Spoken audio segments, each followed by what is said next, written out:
No rancher would take the 45-year-old widow rejected 21 times, until a blind cowboy did.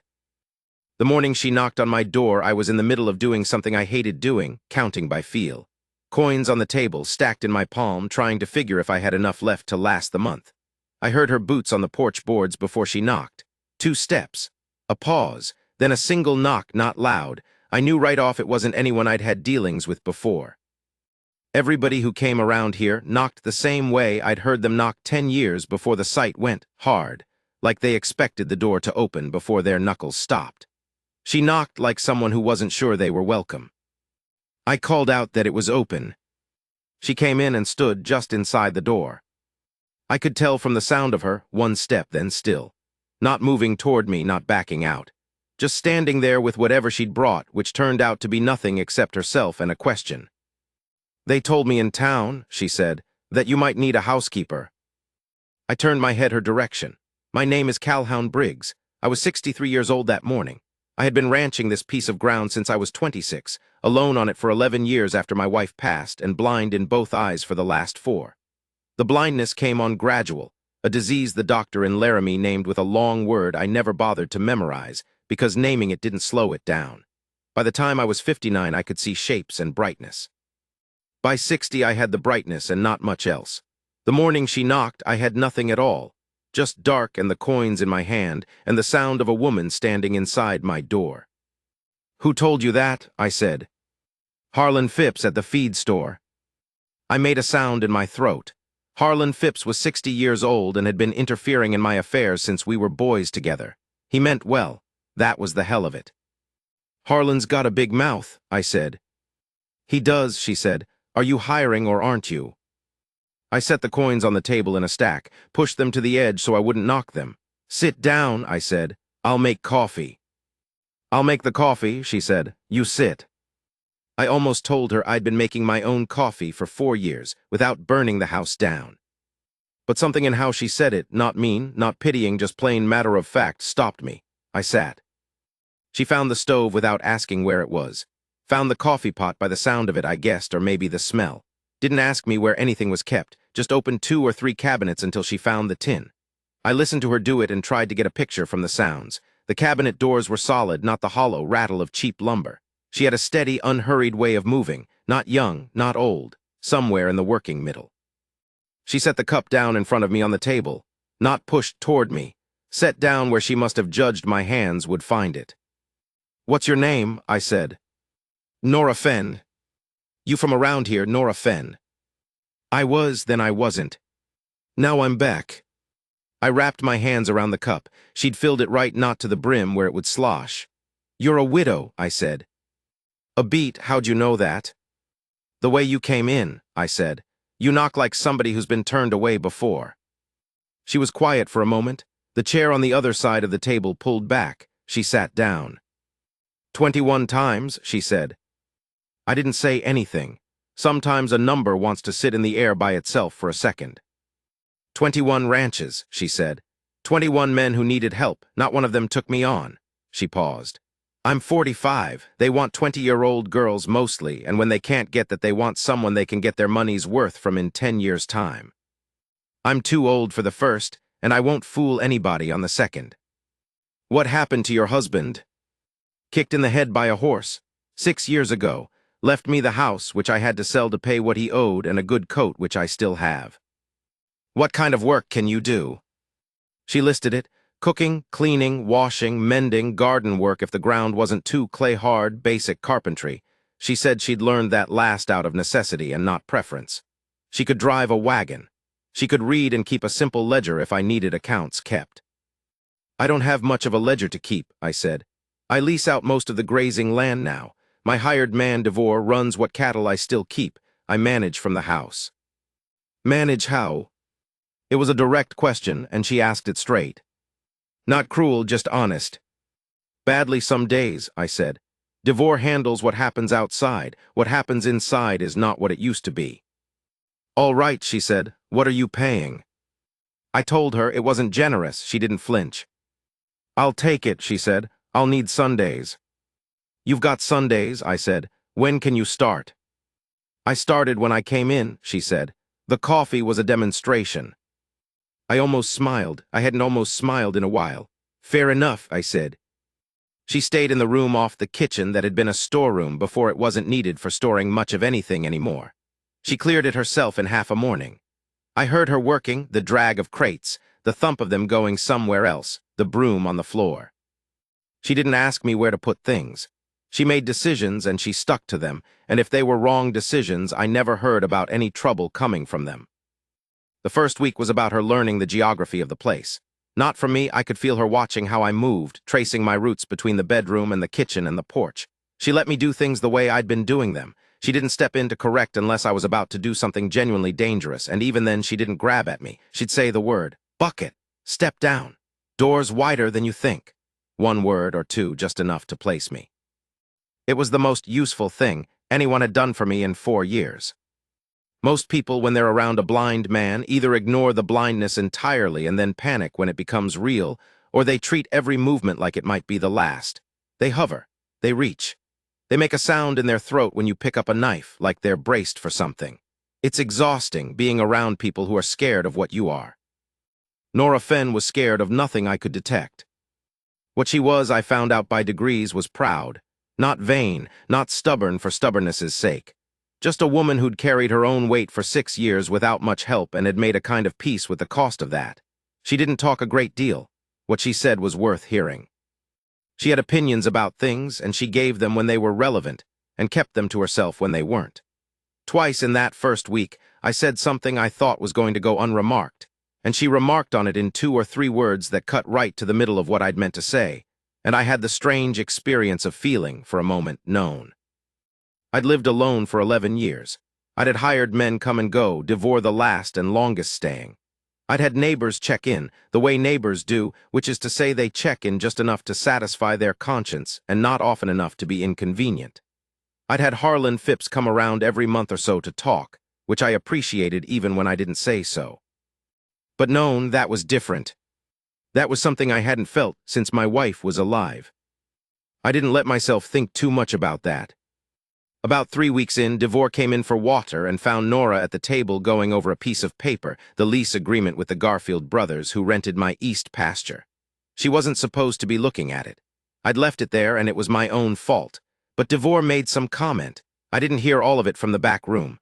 I heard the tone. I walked out. "Problem," I said. Devore was quiet for a second. "No problem," he said. "Just surprised to see her with your papers." "She's keeping the house and whatever accounts need keeping," I said. "Everything on this property is her concern if I make it her concern." "You got anything to say about that? Say it to me." He didn't say anything else. He got his water and went back out. Nora didn't say anything either. I heard the paper settle on the table. I went back to what I was doing, or tried to. Later, after supper, she said, "You didn't have to do that." "I know I didn't," I said. Another silence, then she said, "Thank you." I nodded. We left it there.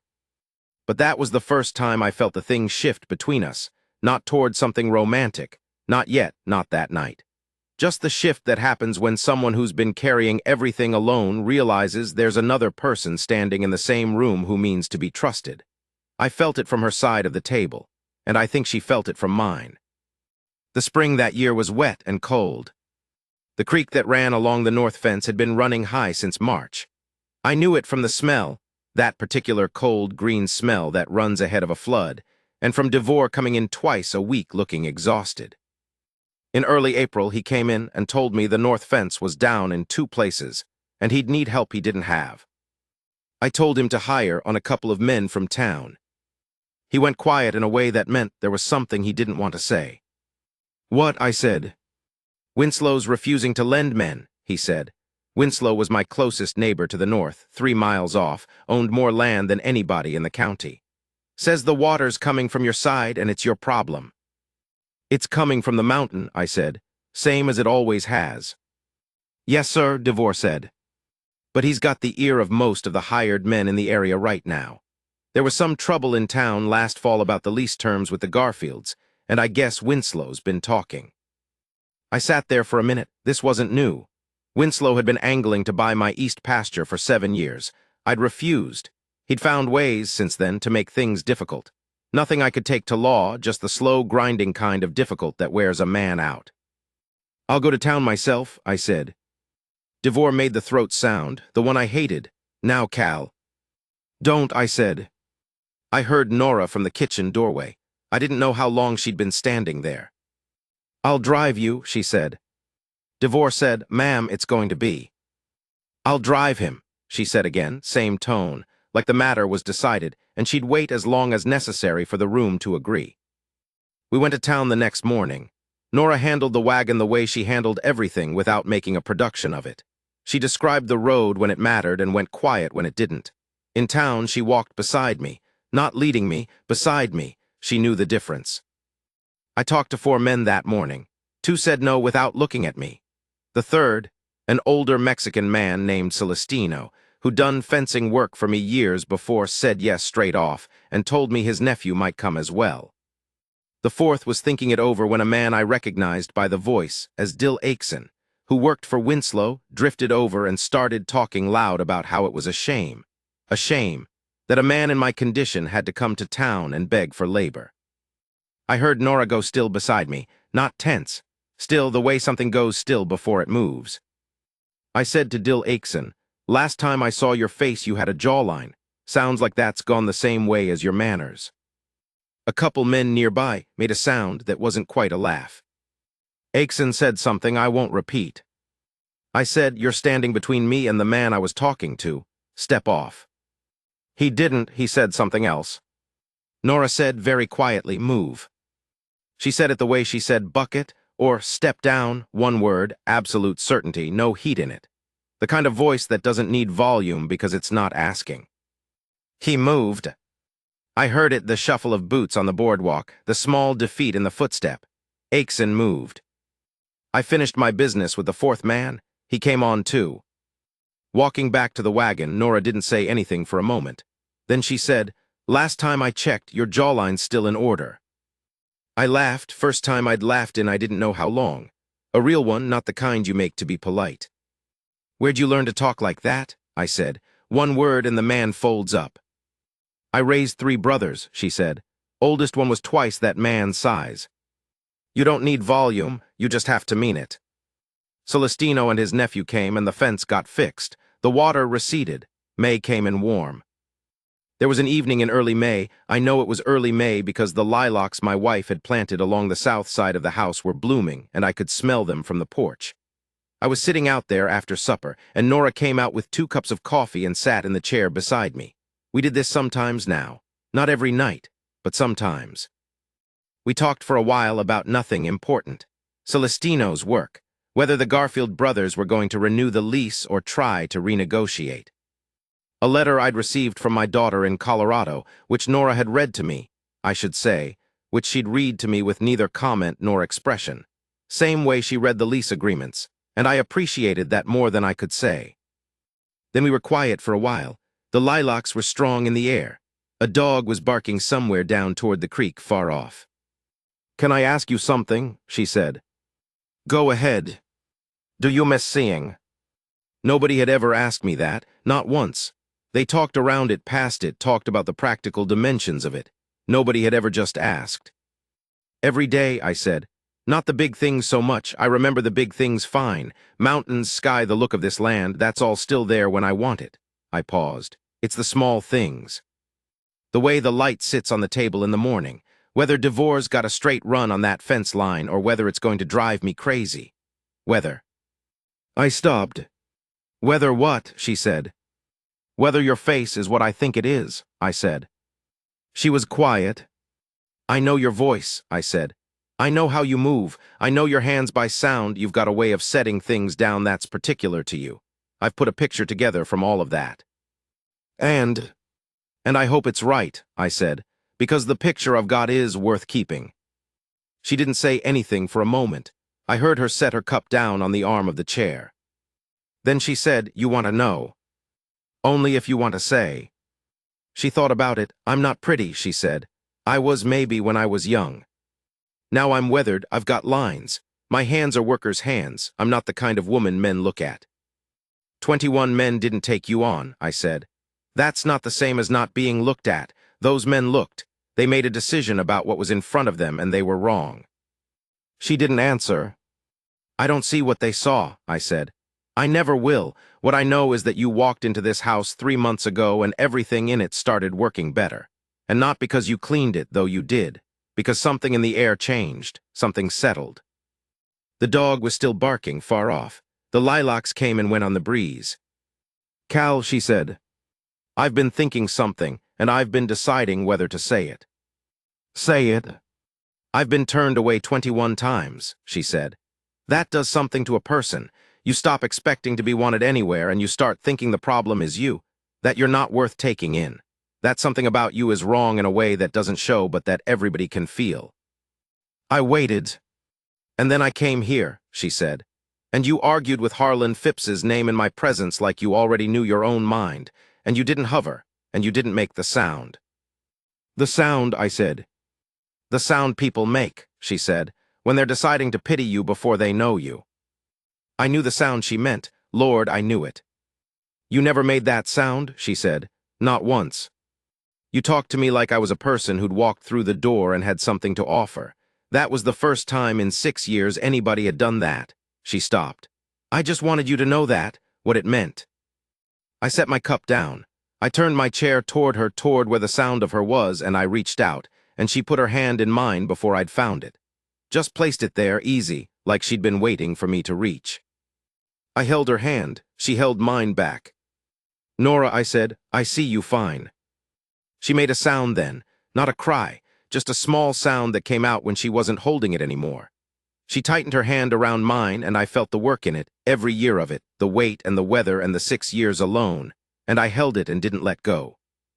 We didn't make any declarations that night. We didn't need to. We sat on the porch until the air got cold, and then we went inside, and she made a last round of the house the way she did every evening, checking the fire, and I went to bed. But things were different after that, not in a way that made noise, in a way that made room. I want to say something here about what it was like to fall in love without seeing, because people assume it must be lesser somehow, like you're missing the main thing and what you've got is a consolation. I don't believe that's true. I believe what I had was the other direction of the truth. You can see a woman and decide 100 things about her before she opens her mouth. You can make her into what you want, or what you're afraid of, or what the world has told you to look for, and none of it has anything to do with who she is. You can spend 20 years looking at a person and never see them. I had Nora's voice. I had her movements. I had the way she breathed when she was thinking and the particular silence she kept when she was angry and the different silence she kept when she was content. I had the way she'd say 3 words that were really 10 words if you knew how to listen. I had the shape of her hand in mine. I had exactly who she was, not the idea of her. If that's lesser, I'll keep it. Summer came. Winslow sent a man around in June with a written offer on the east pasture, higher than any offer he'd made before. Nora read it to me. When she was done, I said, "What do you think?" She set the letter down. "I think you don't want to sell it," she said. "I think you'd sell it if things got desperate, and I think they're not desperate. I think Winslow is hoping 4 years of difficulty have worn you down far enough that a big number looks different to you now than it used to." "That's about what I think," I said. "Then write back no," she said. We wrote back no. Celestino carried the letter to town. Winslow came himself 2 weeks later, came to the door. Nora opened it, and I heard his voice from the kitchen, that particular confident boom of a man who has never been told no enough times to believe it. I came out. We talked on the porch. Winslow was 60, heavy, the kind of man who fills space with his presence as though space is owed to him. I'd known him 30 years. He wasn't a bad man. He was just a man who'd had his way long enough that losing felt like an insult. He gave me the pitch. Growth of the region, fair price. I was getting older. Didn't I want to simplify? Didn't I want to be free of the worry? "I'm not worried," I said. "Cal, now look," he started. "I am looking," I said. "I've been looking at this piece of ground in one way or another for 40 years. I'll look at it until I'm dead. It's not for sale." He tried one more angle. Said something about how a man in my situation. "My situation," I said, is that I have a working ranch, a good man in Devore, a capable woman running this house, 2 fences in better shape now than they've been in years, and a full summer pasture. My situation is excellent." He left. I stood on the porch listening to his horse go down the road. After a moment, Nora came out and stood beside me. "You enjoy that?" she said. There was a note in her voice I'd come to know, dry, almost amused, but warm underneath. "A little," I said. "I did too," she said. We stood there a minute. The summer air was full of grass smell and the far-off sound of Devore somewhere on the property, probably checking the water troughs. "This land is good," she said quietly. "Yes," I said. She didn't mean only the land. I knew that by then. I asked her to marry me in August. It wasn't a grand occasion. We were at the table after supper. She was reading to me. We'd gotten into the habit of that, an hour or so in the evenings, a book she'd found in town. She read well. She didn't rush it and she didn't perform it. She just gave you the words clean. She'd stopped reading for a moment, looking for her place on the page, I guessed, and I said it. "I want you to marry me." She found her place on the page. Read one more line, then she set the book down. "All right," she said. "That's your answer." "That's my answer." I put my hand across the table, and she put hers in mine the same way she had on the porch in May, like it was a thing she'd been ready to do. "You know I can't see you," I said. "I mean, every day I can't. What you put on, how you look, whether you're tired, all of that." "I know that," she said. "You know I haven't got anything fancy to offer." "Cal," she said, "I've been offered nothing for 6 years. A man who sees me, a working piece of ground, and a cup of coffee made right, that's not nothing." I tightened my hand around hers. "I see you," I said. "That's the one thing I can absolutely promise you." She was quiet a moment. Then I felt her other hand come across and cover mine, both her hands holding mine now, and she said, "I know you do, that's why." We married in September in the front room of the house. Harlan Phipps came. Celestino came and his nephew. My daughter came down from Colorado with her husband and their boy. Devore stood in the back and cleaned up for the occasion, which I was told consisted mostly of a new shirt. I couldn't see any of it, but I could hear my daughter crying, happy crying from where she stood, and I could hear the room, the good weight of people in it, and I could hear Nora's voice beside me saying the words, steady and plain and meaning everyone. When it was done, I reached for her hand, and she was already there. There are things people assume about a man who can't see, that he's fragile, that he needs watching, that decisions ought to be made for him or around him for his own good in a quiet way he won't notice. I've had ranchers, men I'd known for decades, men who'd seen me work this land in my full capacity, start talking to Devore instead of me, like I'd vacated myself and left a shape behind. What I learned the year after Nora came was that it wasn't the blindness that did that. It was the being alone. A man alone, when he starts to struggle, becomes a problem to be managed. A man with someone standing beside him is a man with someone standing beside him. It changes what the room does. Winslow stopped sending offers. He sent a letter in the spring, actually, asking if I'd be willing to share the use of my Eastern water line for the summer in exchange for some labor credit. I was. We worked it out. He was civil about it. I imagined seeing me come to town with Nora in the fall, standing at the counter of the feed store talking business, same as I'd always done, maybe made the math look different to him. I don't know. I don't spend much time thinking about Winslow's math. I want to say one more thing. She told me once, this was winter, maybe 2 years in, that when she was making that round of the ranches, going door to door, she'd about given up before Harlan Phipps mentioned my name. She said she'd stood outside the feed store in the cold and thought about whether it was worth it, whether one more no was something she wanted to carry. She said she'd thought, one more knock. If this one's a no too, I'll think about what else there is. I was the one more. I don't know what would have happened to either of us if she'd gone home instead. I try not to think about it too long. I know what the winter was like before she came. I know the size of the silence in this house. What I know for certain is this. She knocked like someone who'd been turned away before, and I said it was open, and she came in and made coffee and didn't hover and didn't make the sound.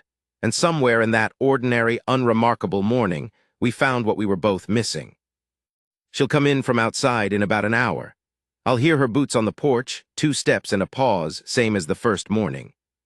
She'll come through the door and the air in the room will change the way it always does. And she'll say something practical and true about whatever she's seen on the land. And I'll be sitting here at this table where I always am. And for a minute before I answer, I'll just listen, because the sound of her coming home is the best thing I know how to hear. 21 ranchers looked at her and saw what wasn't there. I never saw anything else.